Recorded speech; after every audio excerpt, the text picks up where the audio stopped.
നെല്ലിൻ്റെ വില കിട്ടാത്തതിനെതിരെ കർഷക കോൺഗ്രസ് പാടി ഓഫീസ് ധർണ സംഘടിപ്പിച്ചു.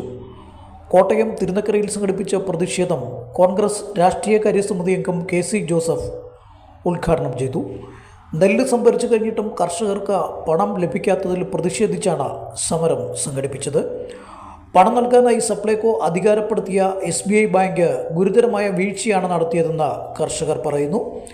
കാനറ ബാങ്ക് ഉൾപ്പെടെയുള്ള ബാങ്കുകൾ സംഭരണത്തിൻ്റെ തുക കൃത്യമായി കർഷകർക്ക് നൽകുമ്പോഴാണ് SBI നിഷേധാത്മകമായ സമീപനം സ്വീകരിക്കുന്നത്.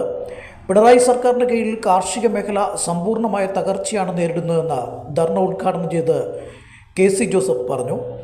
PRS സ്വീകരിക്കുവാൻ പോലും SBI അധികൃതർ തയ്യാറാകുന്നില്ല. PRS കർഷകരുടെ വിഷയമല്ലെന്നും സംഭരിച്ച നെല്ലിൻ്റെ പണമാണ് കർഷകർ ആവശ്യപ്പെടുന്നതെന്നും KC ജോസഫ് ചൂണ്ടിക്കാട്ടി. നെല്ല് സംഭരണത്തിൻ്റെ തുക എത്രയും വേഗം ലഭ്യമാക്കാൻ ബന്ധപ്പെട്ടവർ നടപടി സ്വീകരിക്കണമെന്നും അദ്ദേഹം ആവശ്യപ്പെട്ടു. പിണറായി സർക്കാരിന്റെ കീഴിൽ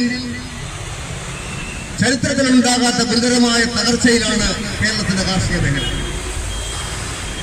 നമുക്കറിയാം, നെല്ലുൽപാദനം ഗണ്യമായി കുറഞ്ഞുകൊണ്ടിരിക്കുന്നു.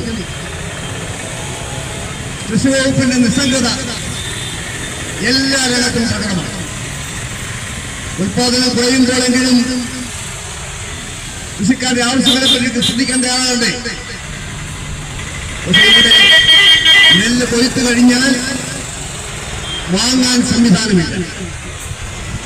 നേരിയ മഴയുണ്ടായാൽ കൊയ്ത നെല്ല് അവിടെ കിടന്ന് മുളച്ചു പോകുന്ന സാഹചര്യം ഉണ്ടാകുന്നു.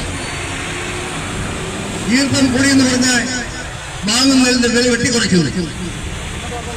പിന്നെയും വിറ്റ് കഴിഞ്ഞാൽ പോലും ഇതെല്ലാം ഉണ്ടെങ്കിലും ആ വിൽക്കുന്ന നെല്ലിന്റെ പണം പോലും നൽകാൻ തയ്യാറാകുന്നില്ല. ഇവിടെ പറഞ്ഞു, സ്റ്റേറ്റ് ബാങ്ക് ഓഫ് ഇന്ത്യ PRSന് പണം കൊടുക്കാൻ തയ്യാറാകുന്നില്ല. നമുക്ക് വേണ്ടത് PRS അല്ല. PRS കൃഷിക്കാരന്റെ ആവശ്യവുമല്ല. കൃഷിക്കാരന് വേണ്ടത് നെല്ല് പാടത്ത് വിറ്റ് കഴിഞ്ഞാൽ വാങ്ങുന്ന നെല്ല്, വിറ്റ നെല്ലിന്റെ വില റെഡി ക്യാഷായി കൈ കൊടുത്താൽ മതി. അതിന് പകരം PRS ഉണ്ടാക്കി, PRSന്റെ പേര് കൃഷിക്കാരനെ കടക്കാരനാക്കി, ബാങ്കിന്റെ ബാധ്യതക്കാരനാക്കി, മാസങ്ങൾ കഴിഞ്ഞിട്ടും വില കൊടുക്കാൻ തയ്യാറാകുന്ന നിർഭാഗ്യമായ സാഹചര്യമാണ് നമ്മുടെ മേഖലയിലുള്ളത്. ജില്ലാ പ്രസിഡന്റ് അനിൽ മലരിക്കൽ അധ്യക്ഷനായി. KPCC സെക്രട്ടറി കുഞ്ഞില്ലമ്പള്ളി, തോമസ് കുട്ടി മണക്കുന്നേൽ, സന്തോഷ് ചാന്താനിക്കാട്, റോയ് ജോൺ ഇടയത്തറ, ജോൺ ചാണ്ടി തുടങ്ങിയവരും സമരത്തെ അഭിസംബോധന ചെയ്തു. News bureau, Kottayam.